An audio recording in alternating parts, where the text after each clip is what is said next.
పశ్చిమాసియాలో యుద్ధాన్ని ఆసరగా చేసుకుని కృత్రిమ గ్యాస్ కొరతను సృష్టిస్తున్నారంటూ విజయనగరం హోటల్స్ అసోసియేషన్ సభ్యులు ఆరోపిస్తున్నారు.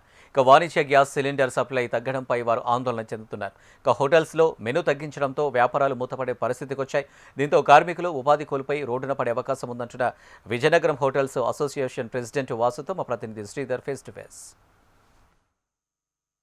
వార్ నేపథ్యంలో ఏపీ వ్యాప్తంగా ప్రధానంగా చూసుకుంటే గ్యాస్ సంక్షోభంలో పడిందని చెప్పేసి ప్రస్తుతం అయితే చర్చ జరుగుతుంది. ఈ నేపథ్యంలోనే అసలు ఈ గ్యాస్కి ఎందుకు కొరత ఏర్పడింది, అసలు డొమెస్టిక్తో పాటు కమర్షియల్ సిలిండర్ లేకపోవడంతో కస్టమర్స్ కావచ్చు, హోటల్ యాజమాన్యాలు కావచ్చు ఎటువంటి ఇబ్బందులు పడుతున్నాయనే అంశంపై మనం తెలుసుకునే ప్రయత్నం చేద్దాం. మనతో పాటు విజయనగరం హోటల్స్ అసోసియేషన్ అధ్యక్షులు వాసు గారు ఉన్నారు, అది తెలుసుకునే ప్రయత్నం చేద్దాం. చెప్పండి సార్, అసలు ఈ వార్ నేపథ్యంలో గ్యాస్ ప్రధానంగా ఎందుకు ఈ కొరత ఏర్పడింది? యుద్ధం అనేది జరగడం అనేది మొత్తం యావత్ భారతదేశం మీద చాలా పెద్ద తీరని దెబ్బ పడ్డదండి.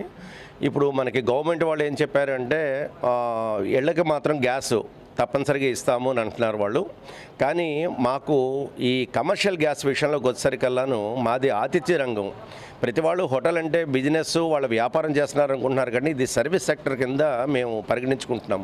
ఎందుకంటే చాలామంది టౌన్స్కి చాలా వర్కుల మీద వస్తుంటారు. అటుపక్క హాస్పిటలైజేషన్ కానీ, టూరిజం కానీ, లేకపోతే పిల్లలు చదువుకోవడానికి కానీ వచ్చిన వాళ్ళకి భోజన సదుపాయాలు మేము ఇస్తున్నది మాత్రం మా హోటల్ రంగమే మేము చెప్పాలి.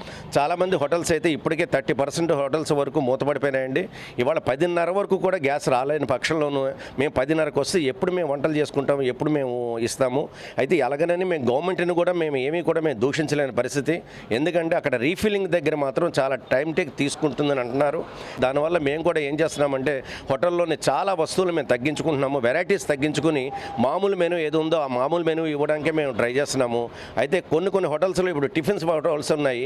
దోశ పెనంకి ఉదయం నుంచి రాత్రి వరకు గ్యాస్ కంపల్సరీగా కావాలి. ఇప్పుడు దోశ ఆపేద్దామని అనుకుంటే మాత్రం ఆ హోటల్ రన్ చేయడం కూడా కష్టమైన పరిస్థితి వస్తుంది.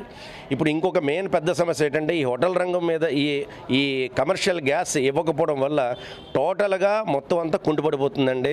మా హోటల్స్లోని విజయనగరం జిల్లాలోని మీరు అలాగ తీసుకుంటే దగ్గర 70 నుంచి 80 వేల మంది వర్కర్స్ రోడ్డున పడే అవకాశం ఉందండి. మేము కూడా ఏంటంటే చేసేది ఏమీ లేక కట్ల పొయ్యి పెట్టుకున్న వాళ్ళు, కట్ల పొయ్యి మీద చేసుకున్న వాళ్ళకి కొంతవరకు అవకాశం ఉందేమో, కానీ మేము చాలామంది హోటలియర్స్ అందరం కూడా అద్దె భవనాల్లో ఉంటున్నాము. మా అద్దె భవనాల్లో మేము కట్టెల పొయ్యి పెట్టుకోవాలంటే మాత్రం మాకు ఓనర్స్ పర్మిషన్ ఇవ్వటం లేదు. కాబట్టి మేము తప్పనిసరిగా ఇంకా మేము మా హోటల్స్ని మూసుకోవడమే తప్పించి మాకు ఇంకో మార్గం లేదు. ఆతిథ్య రంగానికి మాత్రం మీరు కంపల్సరీగా ఈ వాణిజ్య సిలిండర్లు మాత్రం ఇవ్వాలి, మమ్మల్ని మా తాలూకా సంస్థలను మీరు ఆదుకోవాలని మేము ప్రభుత్వాన్ని కోరుకుంటున్నాం సార్. నిన్నటి వరకు కూడా ఈ మా హోటల్స్కి సంబంధించి ఎటువంటి ఇబ్బందులు లేదు అని చెప్పేసి అన్నారు. మళ్ళీ కమర్షియల్ సిలిండర్ లేదని చెప్పేసి సాకుతోనే యూటర్న్ తీసుకున్నారు హోటల్స్ అసోసియేషన్ అని ఒక చిన్న సమాచారం. మేము ప్రజల గురించి సేవ చేయడానికి మేము ఎప్పుడు కూడా మేము ముందుంటామండి. మేము విజయవాడలోనే అప్పుడు ఫ్లడ్స్ వస్తున్నప్పుడు కూడా ఆంధ్రప్రదేశ్ హోటల్ అసోసియేషన్ వాళ్ళు నిలబడి ఒక 3 రోజుల వరకు మేము తప్పనిసరిగా మేము అందరికీ ఇచ్చాము. అదేమి కాదండి, ఇందులో మెయిన్ ఏంటంటే కొరత వల్ల ఏంటంటే మేము మూసుకోవాల్సిన పరిస్థితి వస్తుంది. ఈ కొరత వల్ల కొంతమంది బ్లాక్లోనే అమ్ముకోవడానికి కూడా ట్రై చేస్తున్నారండి.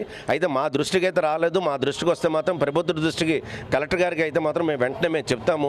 అండ్ పై మాత్రం వినిపిస్తుంది ఏంటంటే సిలిండరు 3,000 రూపాయలకి 2,800 రూపాయలు కూడా అమ్ముతున్నారని చెప్తున్నారు. కానీ అవి కొన్ని అబద్ధాలండి అవి. కానీ మాకైతే మాత్రం మా డీలర్స్ ఇవాళ వరకు అయితే మాత్రం సప్లై చేశారు. రేపు నుంచి అయితే మాత్రమే సప్లై చేయరు అని మాత్రం వాళ్ళు చేతులు ఎత్తేసారండి. కొన్ని గ్యాస్ ఏజెన్సీలు కూడా షటర్లు కూడా దించేస్తున్నారు విజయనగరం పట్టణంలో కావచ్చు, జిల్లాలో కావచ్చు. నిజంగా ఆ పరిస్థితి ఉందా? అసలు కృత్రిమ కొరత కూడా సృష్టిస్తున్నారని చెప్పేసి ఒక వాదన అయితే వినిపిస్తుంది. ఒక హోటల్ అసోసియేషన్ ప్రెసిడెంట్గా మీరు ఏ విధంగా స్పందిస్తారు దీనిపైన?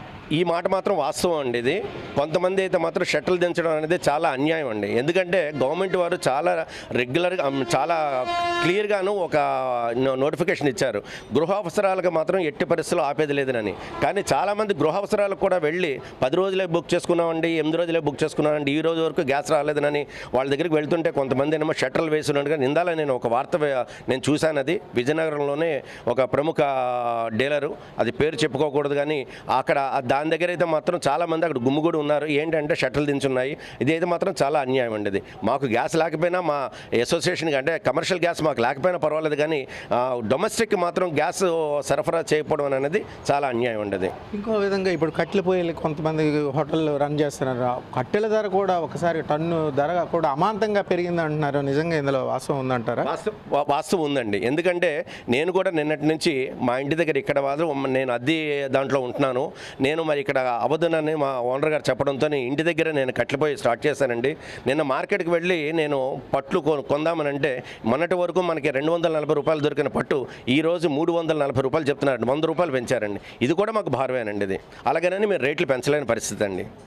ఇది మొత్తం మీద చూసుకుంటే కనుక వార్ ఎఫెక్ట్ అయితే హోటల్స్ మీద ఏదైతే గ్యాస్ కొరత ఉన్న నేపథ్యంలో ప్రధానంగా హోటల్స్ మీద ఈ ప్రభావం పడిందని చెప్పేసి హోటల్స్ అసోసియేషన్ సభ్యులు అయితే చెప్తున్నటువంటి పరిస్థితి. మరోవైపు విజయనగరం పట్టణంలో కావచ్చు, జిల్లాలో కావచ్చు, పూర్తి స్థాయిలో కొన్ని గ్యాస్ ఏజెన్సీలు షట్టర్లు కూడా దించేశారు. దీనికి ప్రధాన కారణం కృత్రిమ కొరత సృష్టించడం, మరోవైపు కొంతవరకు చేతువాటం చూపిస్తున్నారని చెప్పేసి కన్జ్యూమర్స్ అయితే ఆరోపిస్తున్నటువంటి పరిస్థితి. మరోవైపు ఈ హోటల్స్ ఏదైతే వాణిజ్య సిలిండర్లు అయితే హోటల్స్కి ఇవ్వకపోవడం వల్ల చాలా వరకు హోటల్స్ మూతపడే ప్రమాదం ఉంది. దాని ద్వారా చాలా మందికి అక్కడ ఉపాధి కూడా కోల్పోయే పరిస్థితి అయితే ఉందని చెప్పేసి హోటల్స్ అసోసియేషన్ సభ్యులు అయితే చెప్తున్నటువంటి పరిస్థితి.